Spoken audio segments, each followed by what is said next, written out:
আসসালামু আলাইকুম ওয়া রাহমাতুল্লাহি ওয়া বারাকাতুহু। শুরু করিলাম পরম করুণাময় মহান আল্লাহ তাআলার নামে। তো আজকে আমরা আলোচনা করব বেসিক ইলেকট্রিসিটি নিয়ে। হ্যাঁ, আমাদের ফার্স্ট সেমিস্টারে সবারই এটি খুবই প্রিয় সাবজেক্ট এবং বলা যায় যে অনেকের কাছে কঠিন সাবজেক্ট। আসলে কতটা কঠিন, হ্যাঁ, এটা পড়লে আমরা রিয়ালাইজ করব যে এটা আসলে কঠিন কিনা সহজ। আচ্ছা, যাই হোক, তা আজকে আমাদের আলোচনার বিষয় যেটা, সেটা হচ্ছে যে বেসিক ইলেকট্রিসিটির অধ্যায় নম্বর ৫ অর্থাৎ সার্কিট। এই যে সার্কিট, এই অধ্যায় নিয়ে অনেকেরই অনেক রকম প্রশ্ন। কারণ এখান থেকে আমাদের রচনামূলক, তারপরে সংক্ষিপ্ত, অতি সংক্ষিপ্ত সব জায়গা থেকেই প্রায় এই অধ্যায় থেকে আমাদের সব জায়গায় প্রায় একটা করে প্রশ্ন বা ২ টা করে প্রশ্ন থাকেই। তো সেই কারণে আমি মনে করি যে এই অধ্যায়টা এই বইয়ের সবথেকে গুরুত্বপূর্ণ অধ্যায়। একই সাথে যেহেতু গুরুত্বপূর্ণ সেহেতু এই অধ্যায়ে আমাদের আরো অন্যান্য বেসিক যে জিনিসগুলো আছে, আমরা একই সাথে এই অধ্যায়ে আলোচনা করার জন্য যে বেসিক জিনিসগুলো জানার প্রয়োজন আমরা আজকে সকল কিছুই শিখব। আশা করি সম্পূর্ণ ক্লাসটি দেখলে আমরা এই অধ্যায় থেকে রচনামূলক, সংক্ষিপ্ত, অতি সংক্ষিপ্ত যেই প্রশ্নই আসুক না কেন আমরা ইনশাল্লাহ অবশ্যই পারবো। তো অনুরোধ থাকবে প্রতিটা ক্লাস অর্থাৎ আমার অন্তত এই ক্লাসটা পুরোটাই দেখার। ওকে, আমরা শুরু করি। তো আমাদের বেসিক ইলেকট্রিসিটির এই যে অধ্যায় ৫, এই অধ্যায়ের নামই কিন্তু সার্কিট, অর্থাৎ বন্ধনী, ইলেকট্রিক্যাল সার্কিট বা ইলেকট্রিক্যাল বর্তনী। তো এই যে সার্কিট, এই সার্কিট কাকে বলে আমি এই কয়েকটা জিনিস এখানে লিখে রাখছি যে এই যে আমাদের যে অধ্যায় সার্কিট, এই সার্কিট আসলে কাকে বলে। এই সার্কিট হচ্ছে যে কারেন্ট চলাচলের সম্পূর্ণ পথকেই সার্কিট বলে। অর্থাৎ কারেন্ট যে একটা সোর্স থেকে বের হয়, মনে রাখতে হবে যে কারেন্ট সবসময় কোনো না কোনো সোর্স থেকে বের হয়। সেটা হতে পারে ভোল্টেজ সোর্স অথবা কারেন্ট সোর্স, অথবা এই সোর্স আবার কয়েক ধরনের হয়, এসি অথবা ডিসি। যদি এসি সোর্স হয় তাহলে এসি সোর্স থেকে কারেন্ট বের হবে, আর যদি ডিসি সোর্স হয় তাহলে ডিসি সোর্স বলতে কি, ডিসি সোর্স যে কোনো একটা ব্যাটারি হতে পারে। তো ডিসি সোর্স মানে হচ্ছে ব্যাটারি থেকে কারেন্টটা বের হবে।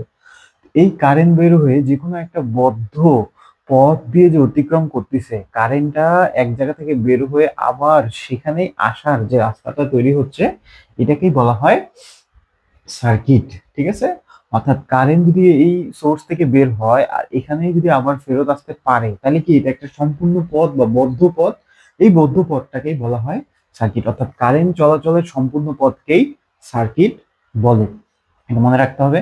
তো সার্কিট দেখতে কিরকম, এই যে এটা কি একটা ইলেকট্রিক্যাল সার্কিট। তো একটা সার্কিট সাধারণত একটা সার্কিট কি দিয়ে গঠিত, একটা অবশ্যই সোর্স থাকতে হবে, পরিবাহী থাকতে হবে মানে তার থাকতে হবে, আর একটা লোড থাকতে হবে। তো লোড হিসেবে সবসময় মনে করে নেবেন যে একটা রেজিস্ট্যান্স, লোডটা আর রেজিস্ট্যান্স মানে একটা লোডের পরিপূরক হিসেবে আমরা কি ধরে নিব, সবসময় রেজিস্ট্যান্স ধরে নিব।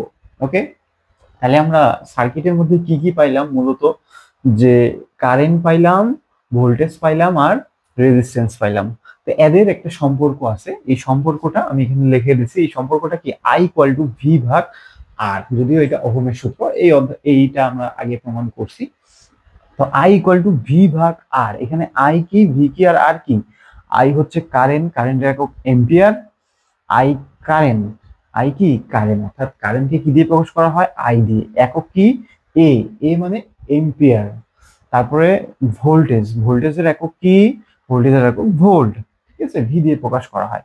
তারপরে কি রেজিস্ট্যান্স, রেজিস্ট্যান্সকে কি দিয়ে প্রকাশ করা হয়, আর, এবং এর একক হচ্ছে ওহম। একক কি, ওহম। ওকে, তারপরে আমরা এই তিনটা জিনিস যদি আমাদের সার্কিট বুঝতে বা ইলেকট্রিক্যালের যে কোনো টপিক বুঝতে, আমাদের এই তিনটা জিনিসকে জানতেই হবে, খুব ভালো করেই জানতে হবে। সে কারণে আমি এই তিনটা জিনিসের সংজ্ঞা লিখে রাখছি এখানে। যে ধরে নেন যে কোনো একটা পদার্থ, ধরে নেন পৃথিবীতে তো সবকিছুই পদার্থ, এই যে কোনো একটা পদার্থের মধ্য দিয়ে, যদি আমরা জানি পদার্থের মধ্যে কি কি থাকে, বিভিন্ন অণু পরমাণু থাকে। ঠিক আছে, এই পরমাণুর মধ্যে আবার কি থাকে, ইলেকট্রন, প্রোটন, নিউট্রন। তো এদের মধ্যে প্রবাহিত হয় কোনটা, মানে এদের মধ্যে চলাচল করার শক্তি বা চলাচল বা এক জায়গা থেকে আরেক জায়গায় যে স্থানান্তর হয়, কে হয়, এই স্থানান্তরটা কিন্তু ইলেকট্রন হয়। কে হয়, ইলেকট্রন হয়। তাহলে আমরা যে কোনো পদার্থ, এটা একটা পদার্থ, এই পদার্থের মধ্যে কি আছে, ইলেকট্রন, প্রোটন, নিউট্রন। তা আমাদের প্রোটন নিউট্রন নিয়ে কাজ নেই, আমাদের কি নিয়ে কাজ, ইলেকট্রন নিয়ে। আমাদের কি নিয়ে কাজ, ইলেকট্রন নিয়ে। তাহলে এই যে পদার্থটা আছে, এই পদার্থের মধ্যে এর যে ইলেকট্রন গুলো আছে, ঠিক আছে, এর মধ্যে কি আছে, ইলেকট্রন গুলো আছে, এই ইলেকট্রন যতটুকু চলাচল করবে, অর্থাৎ এর মধ্যে ইলেকট্রন যতটুকু চলাচল করবে, এই চলাচলের যে হার, এই হারটাকেই বলা হয় কারেন্ট। মানে যে কোনো একটা পদার্থ, আমি একটা পদার্থ আমার মধ্যে দিয়ে ইলেকট্রন যদি চলাচল করতে পারে সামহাউ, ঠিক আছে, তাহলে এই ইলেকট্রন চলাচল কতটুকু করতে পারতেছে, এই চলাচলের হারটাকেই কারেন্ট বলা হয়। অর্থাৎ কোনো পদার্থের মধ্য দিয়ে ইলেকট্রন প্রবাহের হারকে কারেন্ট বলে। খুব সহজ ভাষায় আমি লিখে রাখছি। তাহলে এটা গেল কারেন্ট, ঠিক আছে। তারপরে কি আছে, ভোল্টেজ। আমরা জানি কারেন্ট, ভোল্টেজ, রেজিস্ট্যান্স, এই তিনটায় আমরা সবসময় কাজ করব, কারণ এই সূত্রটা আমাদের ওইটাই। তো এই যে ভোল্টেজ, ভোল্টেজটা কি, ভোল্টেজটা হচ্ছে ওই সেম। আবার যদি কোনো পরিবাহী পদার্থ, আচ্ছা পরিবাহীটা কি, পরিবাহী মানে যেই সকল পদার্থের মধ্যে দিয়ে কারেন্ট যাইতে পারে, তাহলে যদি কোনো পরিবাহী পদার্থের ইলেকট্রন সমূহ, এই যে বললাম একটা পদার্থের মধ্যে দিয়ে কি প্রবাহিত হয়, ইলেকট্রন প্রবাহিত হয়, তাহলে এই ইলেকট্রন প্রবাহের হারকে কারেন্ট বলে। এখন কথা হচ্ছে এই ইলেকট্রনটা কিভাবে প্রবাহিত হচ্ছে, এই পদার্থটার মধ্যে ইলেকট্রনটাকে কে চাপ দিচ্ছে বা কিসের কারণে এটা প্রবাহিত হচ্ছে। অবশ্যই কোনো চাপের কারণে বা কোনো শক্তি বা বল এটাকে প্রয়োগ করতেছে দেখে এই এক জায়গা থেকে আরেক জায়গায় প্রবাহিত হচ্ছে। তো এই যে এক জায়গা থেকে আরেক জায়গায় যে প্রবাহিত করতেছে কাকে, ইলেকট্রনকে। এই এই যে ইলেকট্রনটা এক জায়গা থেকে আরেক জায়গায় প্রবাহিত হচ্ছে, একে যে চাপটা দিচ্ছে বা একে যে বলটা প্রয়োগ করতেছে, ওই বলটাই হচ্ছে ভোল্টেজ। ঠিক আছে। তার মানে একটা পরিবাহী পদার্থের মধ্য দিয়ে যে ইলেকট্রনটা আছে, একটা পরিবাহী পদার্থের মধ্যে দিয়ে ধরি এটা ইলেকট্রন, লাল খাপটা, এই ইলেকট্রন গুলা এখান থেকে এই পাশে যে প্রবাহিত হবে, এই প্রবাহিত হওয়ার জন্য আমি একে চাপ দিলাম, তাহলে আমি কি ভোল্টেজ, আমি কি এখানে ভোল্টেজ। অর্থাৎ ইলেকট্রন সমূহকে এক জায়গা থেকে আরেক জায়গায় স্থানান্তরিত করতে যে চাপ প্রয়োগ করা হয় তাকে বলা হয় ভোল্টেজ। অর্থাৎ পরিবাহী পদার্থের ইলেকট্রন সমূহকে স্থানচ্যুত করতে যে বল বা চাপ প্রয়োগ করা হয়, সেই বৈদ্যুতিক বল বা চাপকেই বলা হয় ভোল্টেজ। ঠিক আছে, আশা করি এটাও লিখে রাখবেন। এটা তো অবশ্যই 100% এগুলো সব নোট করতে হবে। তারপরে কি আছে, রেজিস্ট্যান্স। তারপরে কি আছে, রেজিস্ট্যান্স। এই রেজিস্ট্যান্সটা আবার কি, এই রেজিস্ট্যান্স হচ্ছে যে আমি একটু আগে বললাম যে একটা পরিবাহীর মধ্যে দিয়ে কি হয়, ইলেকট্রন প্রবাহিত হয়, ইলেকট্রন প্রবাহের হারকেই কারেন্ট বলে। এখন এমন একটা কোনো পদার্থ আছে যে পদার্থের মধ্য দিয়ে এই ইলেকট্রনটা প্রবাহিত হওয়ার চেষ্টা করতেছে, অর্থাৎ কারেন্ট প্রবাহিত হওয়ার চেষ্টা করতেছে। এখন এর কোনো একটা ধর্মের কারণে এইটা কি হচ্ছে না, প্রবাহিত হইতে পারতেছে না, মানে একে বাধা দিচ্ছে, এই ইলেকট্রনটাকে প্রবাহিত করতে কি করতেছে, বাধা দিচ্ছে।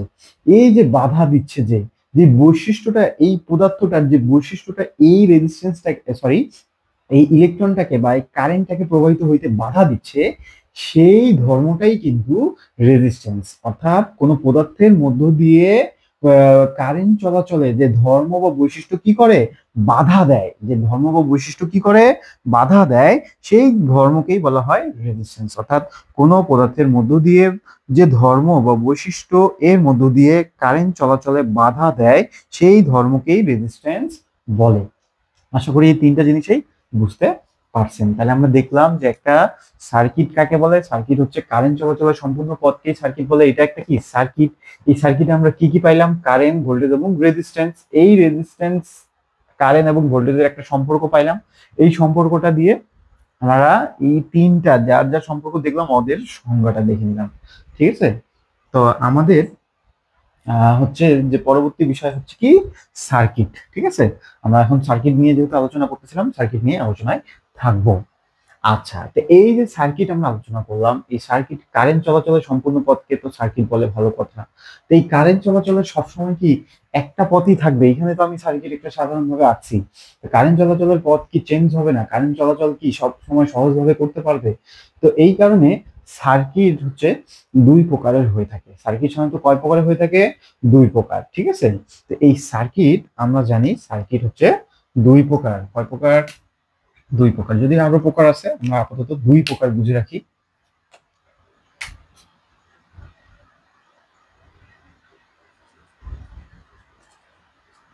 সার্কিট দুই প্রকার। একটা কি, একটা হচ্ছে সিরিজ সার্কিট।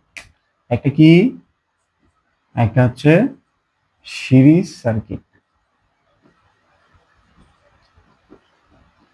একটা কি, সিরিজ সার্কিট। সার্কিট কয় প্রকার, দুই প্রকার। একটা হচ্ছে কি সিরিজ সার্কিট। সিরিজ সার্কিটটা কি, সিরিজ সার্কিটটা কি, এইটা তো সার্কিট ঠিক না, এই সিরিজ সার্কিটটা কি, সিরিজ সার্কিট হচ্ছে আমরা জানি কারেন্ট যদি একটা সার্কিটের মধ্যে দিয়ে প্রবাহিত হইতে পারে, মানে কারেন্ট যেখান থেকে বের হয়েছে আবার ঘুরে ফিরে প্রবাহিত হয়ে আবার সেখানে আসতে পারছে, কোনো বাধা বা কোথাও খোলা টোলা নাই। হ্যাঁ, তাহলে সেটাই সার্কিট। এখন কারেন্ট যাওয়ার রাস্তার উপরে ডিপেন্ড করে, মানে কারেন্ট যে যাবে এই যাওয়ার রাস্তা কয়টা তৈরি হচ্ছে, একটা দুইটা না একাধিক, এইটার উপরে ডিপেন্ড করে সার্কিট সিরিজ না প্যারালাল এটা আমরা সহজেই বুঝতে পারবো। মনে রাখতে হবে কারেন্ট চলাচলের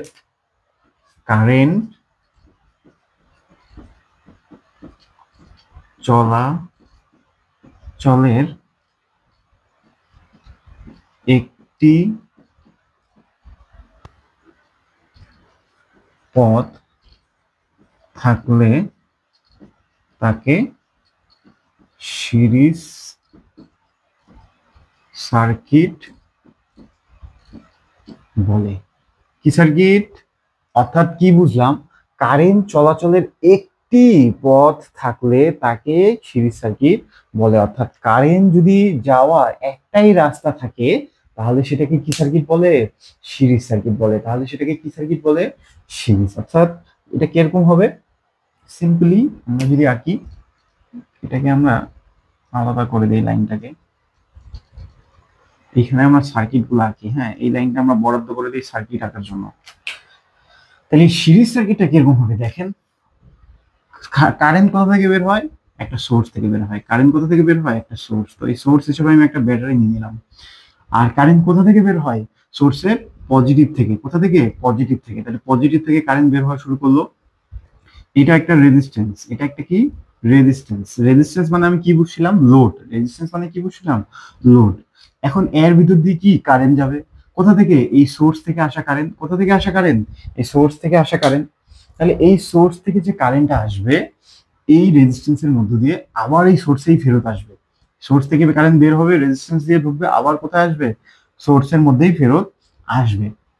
এই ফেরত আসার রাস্তা যদি একটাই হয়, ফেরত আসার রাস্তা যদি কি হয়? একটাই হয়,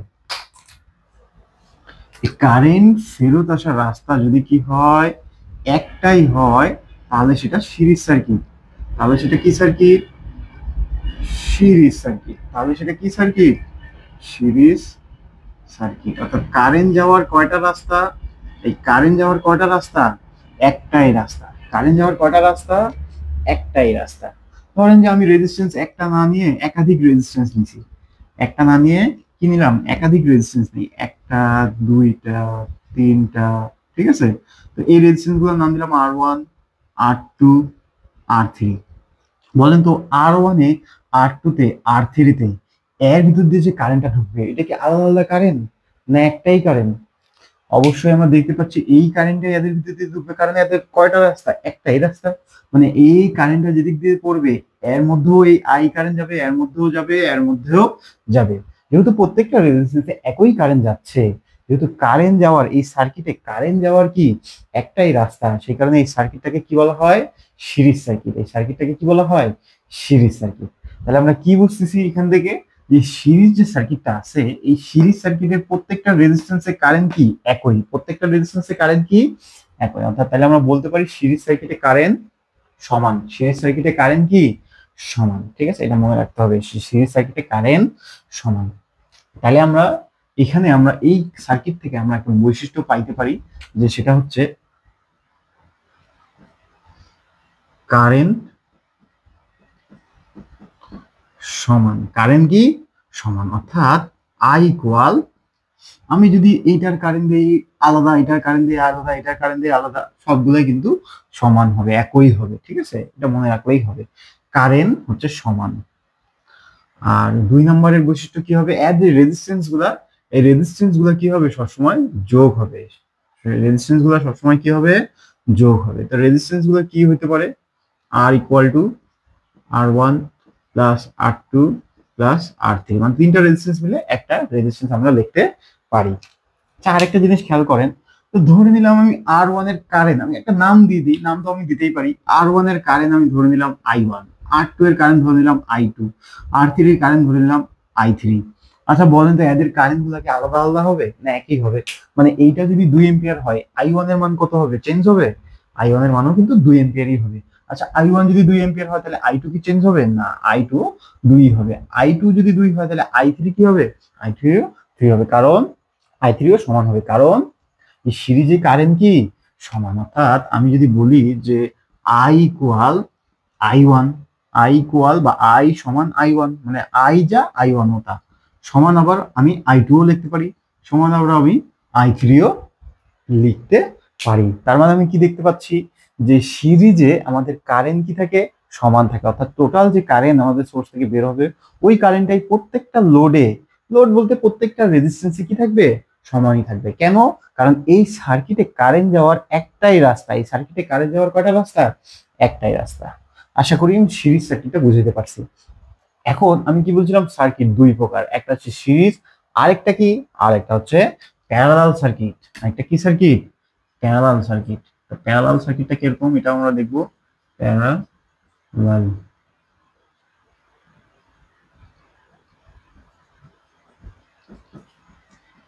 তো এইটাও খুবই সহজ সার্কিট, যে কারেন্ট আমরা দেখলাম সিরিজ সার্কিট মানে কারেন্ট চলাচলের কয়টা রাস্তা থাকবে, একটা। কিন্তু প্যারালাল সার্কিট কি এটা সেম না, প্যারালাল সার্কিটের হিসাবটা হচ্ছে যে কারেন্ট চলাচলের এখানে একাধিক রাস্তা থাকবে। কয়টা রাস্তা, একাধিক রাস্তা। অর্থাৎ আমি বলতে পারি কারেন্ট চলাচলের যদি সার্কিটে কারেন্ট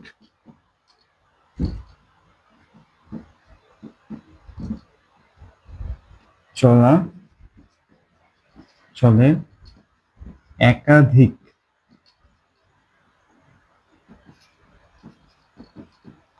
রাস্তা, একাধিক রাস্তা বা পথ আমরা লিখেছিলাম, পথে লিখি, পথ থাকে, তাকে প্যারালাল সার্কিট বলে। অর্থাৎ কি দেখলাম যে প্যারালাল সার্কিট কি, যদি সার্কিটে কারেন্ট চলাচলের একাধিক রাস্তা, কয়টা রাস্তা, এবার একাধিক রাস্তা। এখানে কয়টা রাস্তা ছিল, একটি রাস্তা। এখানে কয়টা রাস্তা, একাধিক রাস্তা। অর্থাৎ কারেন্ট চলাচলের যদি একাধিক রাস্তা থাকে তাহলে সেটা কি সার্কিট, প্যারালাল সার্কিট। এটা আমি চিত্রের মাধ্যমে দেখাই দিই আরো সহজ হবে। এই যে ধরেন যে ব্যাটারি সোর্স, ঠিক আছে, এখান থেকে কারেন্ট তো বের হয় আমরা জানি। এখন আমি ধরলাম তিনটা রেজিস্ট্যান্স ধরে নিলাম, এখানে একটা রেজিস্ট্যান্স, এই একটা রেজিস্ট্যান্স, এই একটা রেজিস্ট্যান্স, ঠিক আছে। এই রেজিস্ট্যান্স গুলোর মাথা যদি আমি এক জায়গায় লাগাই দিই,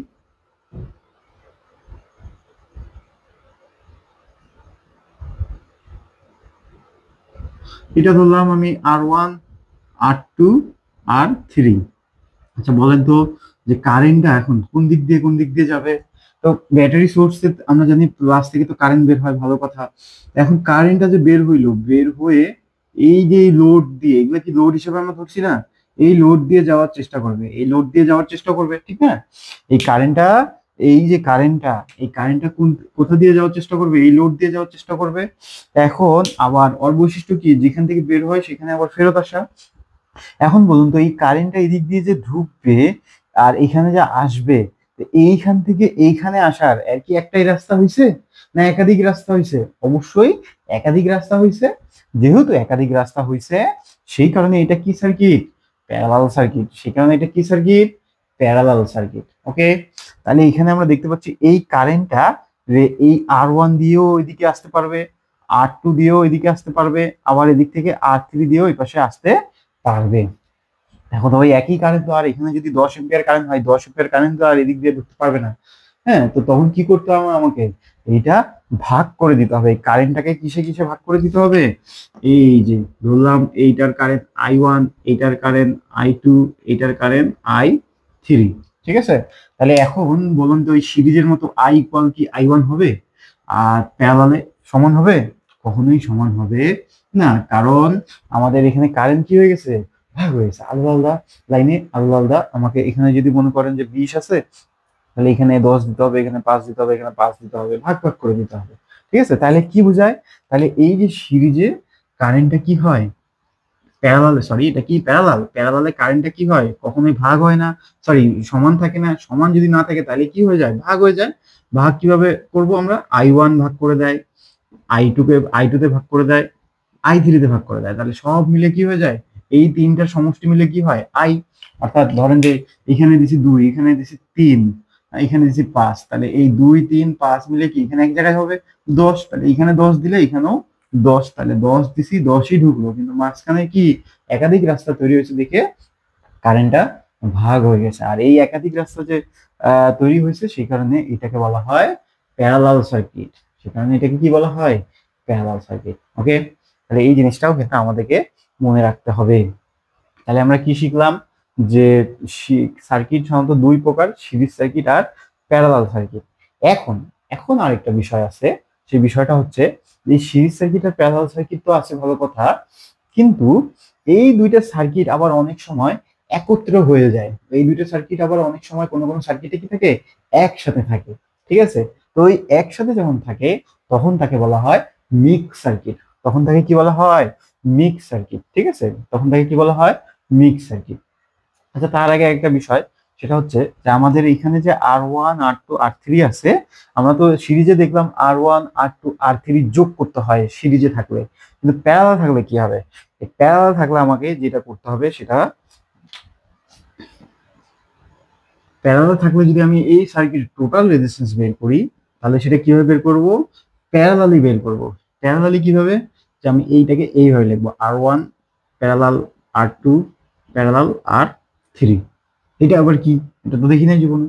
তো এই জিনিসটা আসলে লিখবো এইভাবে, কিন্তু এটা ক্যালকুলেটরে কিভাবে উঠাবো, ক্যালকুলেটরে এইভাবে উঠাবো যে R1 inverse plus R2 inverse plus R3 inverse bracket close হচ্ছে টোটাল ইনভার্স। ঠিক আছে, তো যখন আমরা প্যারালাল লিখবো তখন এইভাবে লিখবো, কিন্তু যখন ক্যালকুলেটরে উঠাবো তখন কি এইভাবে ক্যালকুলেটরে উঠাবো।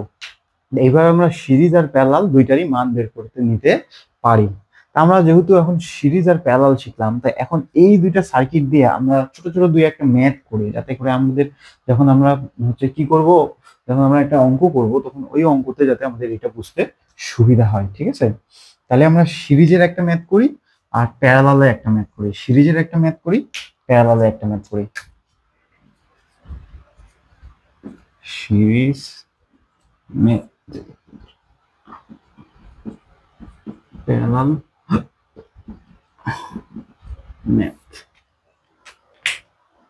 তো সিরিজ সার্কিট আঁকো। সিরিজ সার্কিট কিভাবে, এই যে একটা রেজিস্ট্যান্স নিলাম, একটা রেজিস্ট্যান্স নিলাম, একটা রেজিস্ট্যান্স নিলাম, এখান থেকে যদি কারেন্ট ঢুকে, কারেন্ট যাওয়ার কয়টা রাস্তা তৈরি হয়েছে, এখানে কারেন্ট যাওয়ার কয়টা রাস্তা তৈরি হয়েছে, একটাই রাস্তা, সেই কারণে এটা কি সিরিজ সার্কিট, সেই কারণে এটা কি সিরিজ সার্কিট। তো নাম দিয়ে দিই, এইটা নাম দিলাম হচ্ছে 2, এটা দিলাম 4, এটা দিলাম 4 ওহম। ওকে, এবার রেজিস্ট্যান্সের মান, রেজিস্ট্যান্সের একক কি ওহম।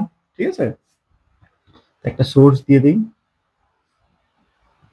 এটা কারেন্ট যাওয়ার কটা রাস্তা, একটাই রাস্তা, ভোল্টেজ দিলাম হচ্ছে আমাদের 100, ভোল্টেজ দিলাম 100 ভোল্ট।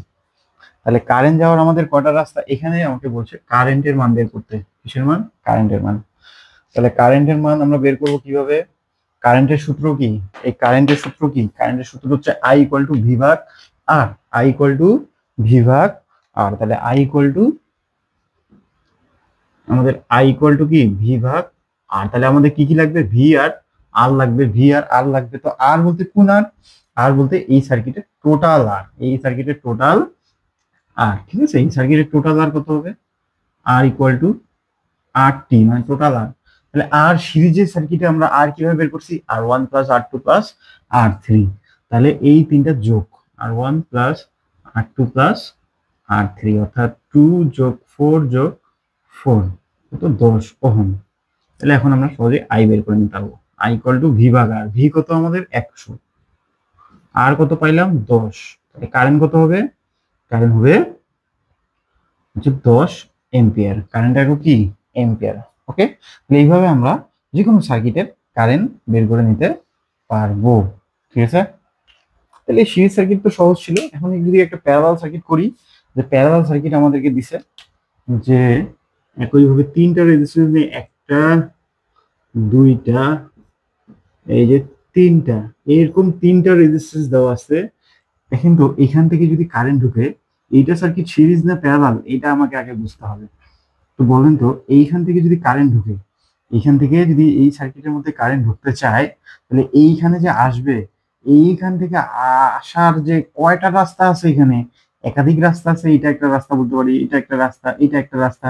যেহেতু একাধিক রাস্তা তৈরি হয়েছে, সেই কারণে এটা কি একটা প্যারালাল সার্কিট।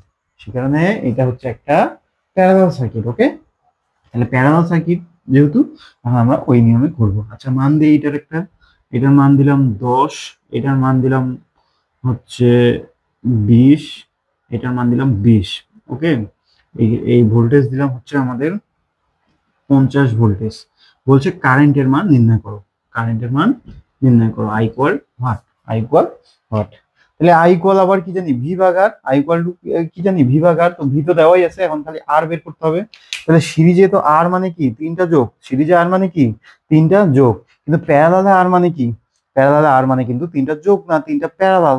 তাহলে আমরা আগে কি বলছি, আগে এইভাবে লিখবো। তাহলে আর টি ইকুয়াল আগে যেভাবে আছে ওইভাবে লিখবো। তাহলে 20 প্যারালাল 20 প্যারালাল 10। ওকে, তাহলে এইটা আমরা ক্যালকুলেটরে কিভাবে উঠাবো, যে 20 inverse plus 20 inverse plus 10 inverse bracket close total inverse, এইভাবে যদি আমি দিয়ে দেই, তাহলে কিন্তু ক্যালকুলেটর আমাকে মান দিয়ে দিবে হচ্ছে 20 20 ইনভার্স করে 10 10 10 করে 5। এইভাবে ক্যালকুলেটর উঠাইলেই কিন্তু এইভাবে আমাকে একটা মান দেখায় দিবে। ঠিক আছে, তা এইভাবে আমরা আটটি মান বের করে নিতে পারবো। তাহলে আটটি বের হয়ে গেছে। এখন আমাদের সূত্র আমাদের চাইছে কি আই, তাহলে আই ইকুয়াল কি, আই ইকুয়াল টু ভি ভাগ আর, অর্থাৎ ভি কত, ভি 50, আর কত পাইলাম 5, তাহলে 10 এম্পিয়ার। এটা অ্যান্সার।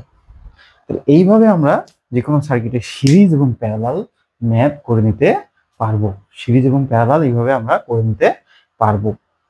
আশা করি আমাদের যে সার্কিট ছিল, এই সার্কিটের প্রথম যে বেসিকটা, এই বেসিকটা কি, এই বেসিকটা হচ্ছে আমাদের কারেন্ট, ভোল্টেজ এবং রেজিস্ট্যান্স। এই রেজিস্ট্যান্স আমরা শিখলাম, যে কারেন্ট কাকে বলে, ভোল্টেজ কাকে বলে, রেজিস্ট্যান্স কাকে বলে, এটা আমরা শিখলাম।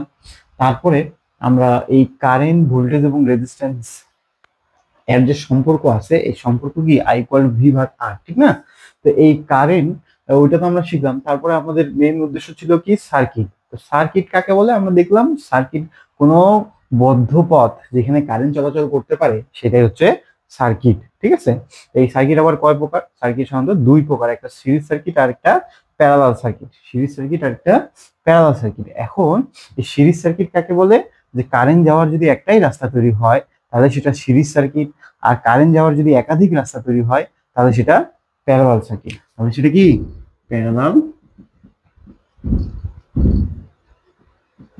সার্কিট। ওকে, তাহলে সেটা কি প্যারালাল সার্কিট। সিরিজ এবং প্যারালাল সার্কিট আমরা আঁকলাম। সিরিজ এবং প্যারালাল সার্কিটের সম্পর্ক কি পাইলাম, যে সিরিজে কারেন্টটা কি থাকে, সবসময় সমান থাকে। আর যে এর রেজিস্ট্যান্সটা, এই রেজিস্ট্যান্সটা কি করতে হয়, যোগ করতে হয়। যখন রেজিস্ট্যান্স, এই সার্কিটের সব মানে টোটাল রেজিস্ট্যান্স বের করবো, তখন এটাকে যোগ করতে হয়। আর প্যারালালে কারেন্টটা দেখতেছি ভাগ হয়ে যায়, প্যারালালে কারেন্টটা কি হয়ে যায়, ভাগ হয়ে যায়। যেহেতু কারেন্ট চলাচলের একাধিক রাস্তা, সেই কারণে প্যারালালে কারেন্টটা কি হয়ে যায়, ভাগ হয়ে যায়। এখানে সবগুলো মিলে সমষ্টিটাই টোটাল কারেন্টের সমান। তারপরে এর যে রেজিস্ট্যান্সটা, এই রেজিস্ট্যান্সটা কিভাবে বের করতে হয়, রেজিস্ট্যান্সটা হচ্ছে প্যারালালে এই রেজিস্ট্যান্স আর টি ইকুয়াল, আমরা দেখছি যে এইভাবে লিখলেই আমরা রেজিস্ট্যান্সের মান পাবো। এখানে আরেকটা খুবই গুরুত্বপূর্ণ বিষয় আছে, যে বিষয়টা হচ্ছে যে এই সিরিজ সার্কিট এবং প্যারালাল সার্কিটের যে ভোল্টেজ, সিরিজ সার্কিট এবং প্যারালাল সার্কিটের যে ভোল্টেজ, এই ভোল্টেজটা কিভাবে থাকে। মনে রাখতে হবে যে সিরিজ সার্কিটের যে ভোল্টেজটা, মানে এই যে যদি টোটাল ভোল্টেজ ভি হয়, তাহলে ধরে নিলাম এইটার ভোল্টেজ ভি ওয়ান, এটার ভোল্টেজ ভি টু, এটার ভোল্টেজ ভি থ্রি, এইটা কিন্তু কখনোই সমান থাকবে না। মানে এই রেজিস্ট্যান্স একটা ভোল্টেজ খাবে, এই রেজিস্ট্যান্স একটা ভোল্টেজ খাবে, এই রেজিস্ট্যান্স একটা ভোল্টেজ খাবে। কারণ দেখেন এখানে ভি ইকুয়াল কি পাচ্ছি, আই ইন্টু আর, মানে ভি যেখানে থাকবে, মানে আই ইন্টু আর যেখানে থাকবে, সেখানে কি তৈরি হবে, ভি তৈরি হবে। সেখানে কি তৈরি হবে, ভি তৈরি হবে। তার মানে এখানে আই ওয়ান আছে, আর ওয়ান আছে, তাহলে কি পাবো, ভি ওয়ান পাবো। আই ওয়ান আছে, আর ওয়ান আছে, কি ওয়ান পাবো, ভি ওয়ান পাবো। কারণ প্রত্যেকটা রেজিস্ট্যান্স ওর মধ্যে দিয়ে কি করে, একটা ভোল্টেজ ড্রপ তৈরি করে ফেলায়। ঠিক আছে, যেহেতু ওর মধ্যে দিয়ে কারেন্ট প্রবাহিত হয়, সেই কারণে প্রত্যেকটা রেজিস্ট্যান্স ওর মধ্যে দিয়ে একটা ভোল্টেজ ড্রপ তৈরি করে ফেলায়। তাহলে প্যারালালে আমাদের এই, সরি, সিরিজে আমাদের ভোল্টেজের সম্পর্কটা কিরকম হবে, তো এটা আমি লিখে দিই, এটা খুবই গুরুত্বপূর্ণ। তাহলে এটা এ বি, আমরা লিখতে পারি এটা সি। তাহলে এই সিরিজে ভোল্টেজের সম্পর্কটা কি হবে, এটা আমার লিখে রাখতে হবে যে voltage V1 plus V2 plus V3, অর্থাৎ ভোল্টেজ গুলো কি হয়ে যায়, ভাগ হয়ে যায়, ভোল্টেজ গুলো কি হয়ে যায়, ভাগ হয়ে যায়। আর আমাদের প্যারালালে কি হবে, এই প্যারালালে যে ভোল্টেজটা দেখেন, এই প্যারালালে ভোল্টেজটা আসলে ভোল্টেজ কোথায় পাওয়া যায়, ভোল্টেজ কিন্তু এক প্রান্তে পাওয়া যায় না, ভোল্টেজ মাপতে গেলে আমাকে দুই প্রান্তে হচ্ছে মিটার লাগাইতে হবে। তার মানে এইখানকার যদি আমি ভোল্টেজ মাপি, তাহলে এখানে একটা মিটার, এইটা এখানে একটা তার লাগাইতে হবে, এখানে একটা তার লাগাইতে হবে, তাহলে আমরা কি পাবো, এই ভি এর মান পাবো, ঠিক না? তো দেখেন তো এখানে যদি আমি ভি এর মান 10 পাই, ধরে নেন এখানে ভি এর মান আমি কত পাইলাম, 10। তাহলে এইখানে আমি যে তারটা লাগাইছি, দেখেন তো এই তারটাই আবার এইখানে লাগানো আছে না একই সাথে, এখানে তো কোনো খোলা নাই, ঠিক না, বা কোনো কিছু রেজিস্ট্যান্স লাগানো নাই। তার মানে এইখানে যদি 10 পাই, তার মানে এখানেও আমি কি পাবো, 10 পাবো। তার মানে এখানে 10 পাওয়া মানে কি, এই যে এখানকার যে ভোল্টেজ যদি তৈরি হয়, এখানে ভোল্টেজ অবশ্যই তৈরি হবে, যে রেজিস্ট্যান্স আছে, এখানেও ভোল্টেজ অবশ্যই তৈরি হবে যেহেতু রেজিস্ট্যান্স আছে, এখানেও ভোল্টেজ তৈরি হবে যেহেতু রেজিস্ট্যান্স আছে। তাহলে এইখানে যদি আমি তার ধরি কত পাইছি, 10 পাইছি। তাহলে এই তারটা তো সরাসরি এখানেও লাগানো আছে কোনো বাধা ছাড়াই, তাহলে এখানেও কত পাবো, 10ই পাবো। তারপরে এখানেও কত পাবো, 10ই পাবো। তারপরে এখানেও কত পাবো, 10ই পাবো। তার মানে আমি দেখতে পাচ্ছি প্যারালালে যদি কোনো রেজিস্ট্যান্স এইভাবে বাধা না থাকে সিরিজে, তার মানে প্যারালালি যদি কোনো রেজিস্ট্যান্স থাকে শুধু, তাহলে ওখানে ভোল্টেজ গুলো কি থাকতেছে, সমান থাকতেছে। মোট কথা প্যারালালে ভোল্টেজ সবসময় কি থাকবে, সমান থাকবে, প্যারালালে ভোল্টেজ সবসময় কি থাকবে, সমান থাকবে। অর্থাৎ ভি ইকুয়াল আমরা লিখতে পারি সি নাম্বার, এটা সি নাম্বার লিখি, ভি ইকুয়াল আমরা লিখতে পারি V1 সমান V2 সমান V3। এইটা আমাদের খুবই ইম্পর্টেন্ট একটা ইনফরমেশন, ঠিক আছে? তাহলে আমরা সিরিজ সার্কিটের সকল ইনফরমেশন পাইলাম কাকে বলে এবং কি বৈশিষ্ট্য কি, প্যারালাল সার্কিটের সকল ইনফরমেশন পাইলাম কাকে বলে এবং বৈশিষ্ট্য কি, সার্কিটটা কিরকম দেখতে, ঠিক আছে? এবং এই সিরিজ এবং প্যারালালের যে ম্যাথও আমরা দুইটা প্র্যাকটিস করলাম। এরপরে আমরা যেটা শিখবো, যেটা সব থেকে বেশি ইম্পর্টেন্ট, যেটা রচনামূলকে আসেই, সেটা হচ্ছে এই সিরিজ এবং প্যারালালের মিলে যে নতুন একটা সার্কিট তৈরি হয় যেটাকে বলা হয় মিক্স সার্কিট। এই মিক্স সার্কিট থেকেই কিন্তু একটা রচনামূলক আসে, সেটা আমরা নেক্সট টপিকে শিখবো, নেক্সট ক্লাসে শিখবো, ঠিক আছে? তাহলে আমরা আপাতত এটা জেনে রাখি। আচ্ছা, এখানে আরেকটা কথা, আমাদের প্রশ্ন কিভাবে আসে, এখান থেকে প্রশ্ন কিভাবে আসবে স্যার? এখান থেকে প্রশ্ন আসবে কারেন্ট কাকে বলে, হ্যাঁ কারেন্টের একক কি, প্রতীক কি, ঠিক আছে, ভোল্টেজ কাকে বলে, রেজিস্ট্যান্স কাকে বলে, একক কি প্রতীক কি, সংক্ষিপ্ত প্রশ্ন বা অতি সংক্ষিপ্ত প্রশ্ন আসবে, বা একটা সার্কিট আঁকো, সার্কিট কাকে বলে সংক্ষিপ্ত প্রশ্ন, অতি সংক্ষিপ্ত প্রশ্ন আসবে, ঠিক আছে? সার্কিট, সিরিজ সার্কিট কাকে বলে, বৈশিষ্ট্য, এই যে বৈশিষ্ট্য এ বি সি যে লেখছে এগুলাই হচ্ছে কিন্তু সিরিজ সার্কিটের বৈশিষ্ট্য। তারপরে এখানে প্যারালাল সার্কিট কাকে বলে এটা প্রশ্ন আসবে, একটা সার্কিটের চিত্র আঁকতে বলতে পারে। তারপর প্যারালাল সার্কিটের বৈশিষ্ট্য এ বি সি যে লেখছে এটাই প্যারালাল সার্কিটের বৈশিষ্ট্য, ঠিক আছে? এই অনেক ধরনের প্রশ্ন এখান থেকে আমরা কমন পাওয়ার সম্ভাবনা আছে, ঠিক আছে? আশা করি আহ তোমাদের এটা উপকারে লাগবে। ধন্যবাদ।